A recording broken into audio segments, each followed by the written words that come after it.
Have you ever been reported missing? Here's what really happened to some of us. When I was about 10, my friend and I decided to start a business raking leaves in our neighborhood. We went door to door, cleaning up people's yards for $5 each. At some point, we crossed a big intersection and realized we had no idea where we were. We'd never actually left our little block before. It got dark. We couldn't read the street signs properly, and nothing around us looked familiar in the dim streetlights. While we were wandering aimlessly, we suddenly heard a siren and saw flashing lights. A police car pulled up, the officers asked our names, put us in the back seat, and drove us home. To us, it felt like we were driving across the whole city. In reality, we'd only gone about 4 blocks away. Our parents were furious and grounded us, and they also took all the money we'd earned. My favorite missing person story is about my little cousin when he was 4. We were having a family beach day. At some point, people looked around and he was just gone. We searched the sand, the water, the playground.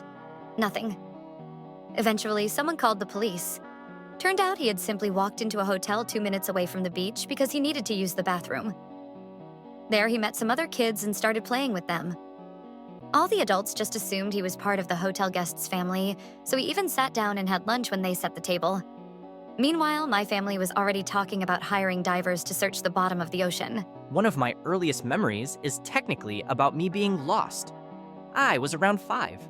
My family went on vacation to some tiny place in Scotland, basically just forest and a few cottages.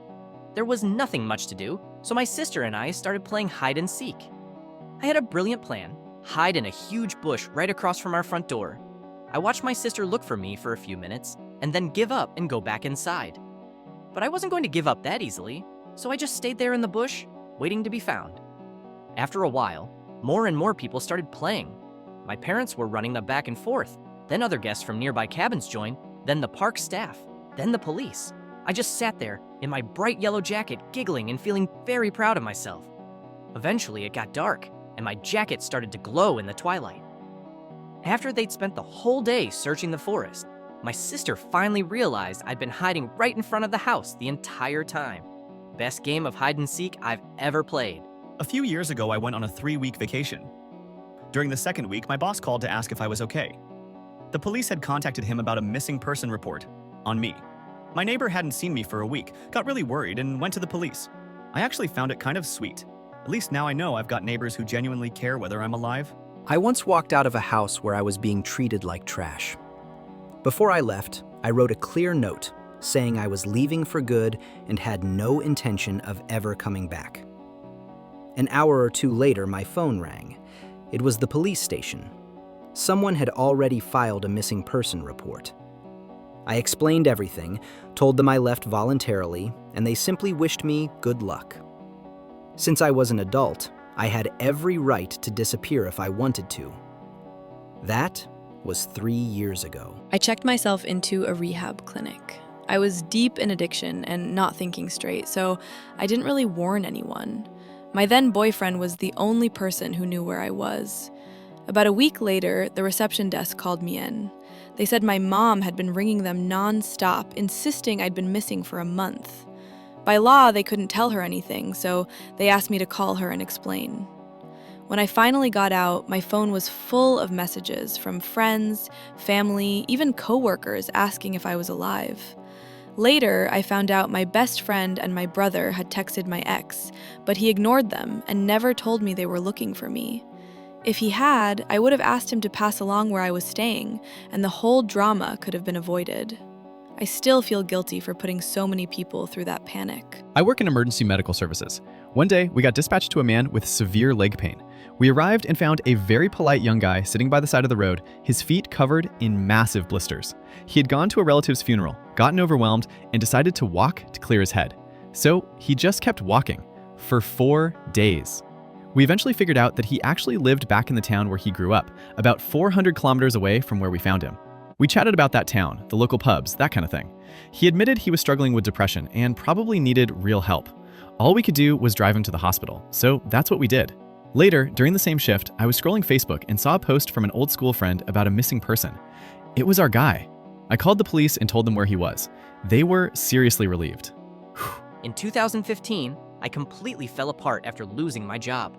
The whole year had been a mess.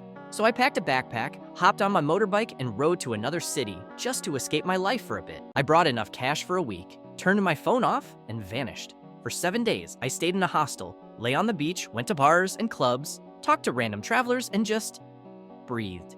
It was exactly what I needed. On the way home, I was stopped at an intersection by the police. 2 ex-coworkers had tried to check on me at home. My neighbors told them they hadn't seen me for days, and they filed a missing person report. The police checked my phone and social media activity, saw nothing for days, and assumed something bad had happened. They flagged my license plate, and as soon as I got onto the highway, a patrol car picked it up in the system and pulled me over. The officer was very calm, just checked that I was okay, then called it in so they could remove me from the missing list. In Australia, they only take you off the missing persons list after a police officer has physically laid eyes on you. 8 hours later, I finally walked into my apartment and realized how many people had been worried sick. I honestly thought no one would care if I disappeared. If I'd known, I would have left a note. About 10 years ago, I moved to California with my ex. Our downstairs neighbor was a completely unhinged drug addict who constantly yelled at us. When one of the neighbors started renovating his apartment, she stormed upstairs to our door and threatened us because she was sure we were the ones making the noise. Every time I left home, I tried to slip out as quietly as possible so she wouldn't come up and trash our place while we were gone. Eventually, I filed a complaint with building management and went to the police. They told me there were already tons of complaints about her. My boyfriend picked me up from the station and we went for lunch. The geniuses from management then went straight to her and told her everything I'd written. When we came back, she was pounding on our door and screaming. We just said, forget this, drove to Walmart, bought a tent and camping gear, and escaped to Yosemite for the weekend. We snuck back into the apartment, grabbed some sleep, quietly told a neighbor we were going camping, and left. I texted my mom, brother, and sister, but for some reason, only my sister got the message. The last time I'd spoken to my mom, I told her about the crazy neighbor downstairs who'd been threatening me. Then I went completely offline. We were gone 4 days. When I got service again, my voicemail was full of panicked messages from my mom and brother.